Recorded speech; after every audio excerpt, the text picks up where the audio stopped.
నాకు మీరు చెప్తుంటే నేను ఆపాను. గఫూర్ గారు ఆయన నాకున్న సమాచారం మేరకు ఇది ఉంది అన్నారు.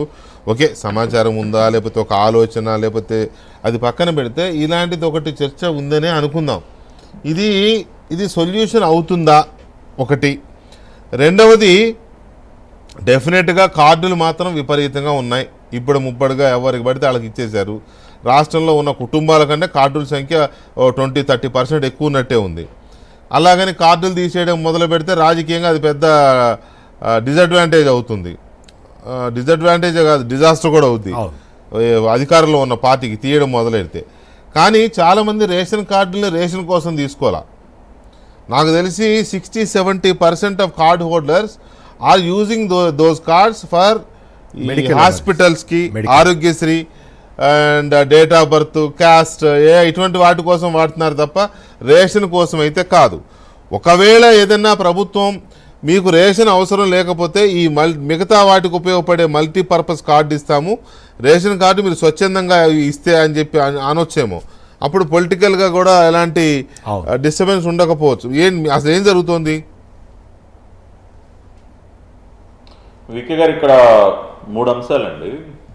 ఒకటి, ఇందాక గఫూర్ అన్న అందరూ మాట్లాడుతున్నప్పుడు ఒక అంశం ఏం ప్రస్తావనకు వచ్చిందంటే, కొంత లాలూచి వ్యవహారం ఏదో నడుస్తూ ఉంది కొన్ని చోట్ల. కొంత ప్రస్తుతం కూటమిలో ఉన్నటువంటి కొంతమంది లాలూచి పట్టడం వల్ల కూడా కొంత ఉదాసీన వైఖరి కనపడుతుందన్న ప్రస్తావన కూడా వచ్చింది వాళ్ళ డిబేట్లో. ఇప్పుడు దానికి సంబంధించిన ఉదాహరణకు ఇప్పుడు పేర్ని నాని గారి ఇష్యూ తీసుకుందామండి. కొల్లు రవీంద్ర గారు is the one of the highest sufferer. ఇప్పుడు నేను, రవీంద్ర గారు, ఇట్లా కొంతమంది ఎవరైతే మేము ఉన్నామో అత్యధికంగా సఫర్ అయినటువంటి వ్యక్తులం గత ప్రభుత్వ హయాంలో. పేర్ని నాని వల్ల ఒక చిన్న రిక్వెస్ట్ సార్ పటాభి గారు, ఒక్క నిమిషం మీరే చెప్పండి.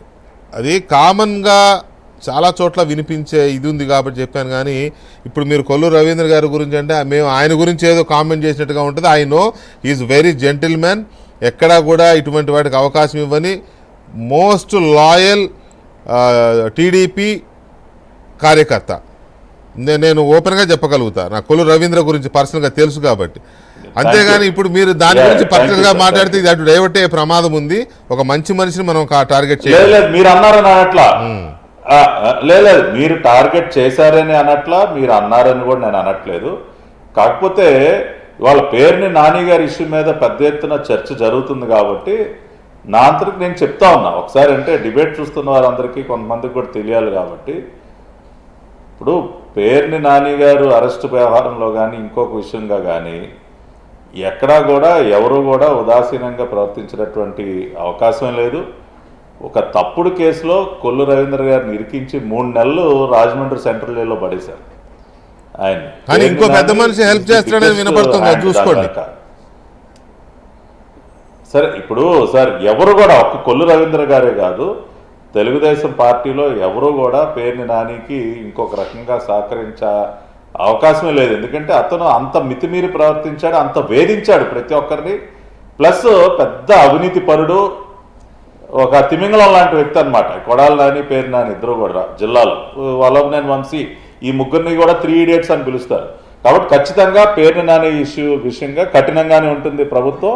అతను ఇవాళ కాకపోతే రేపు ఖచ్చితంగా అతను కటకటాలు వెనక్కి వెళ్ళి తీరాల్సిందే.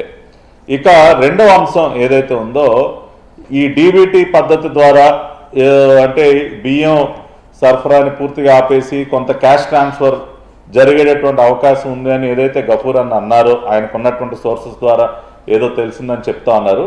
అటువంటి ఆలోచనే ఈ ప్రభుత్వానికి లేదు. 2014-19 మధ్య తెలుగుదేశం పార్టీ చంద్రబాబు నాయుడు గారి నాయకత్వంలో ఆ రోజున ఏర్పడినటువంటి ప్రభుత్వం, అప్పుడు కూడా బీజేపీ జనసేన భాగస్వామిగా ఉన్నారు దాదాపు 4 సంవత్సరాల పాటు.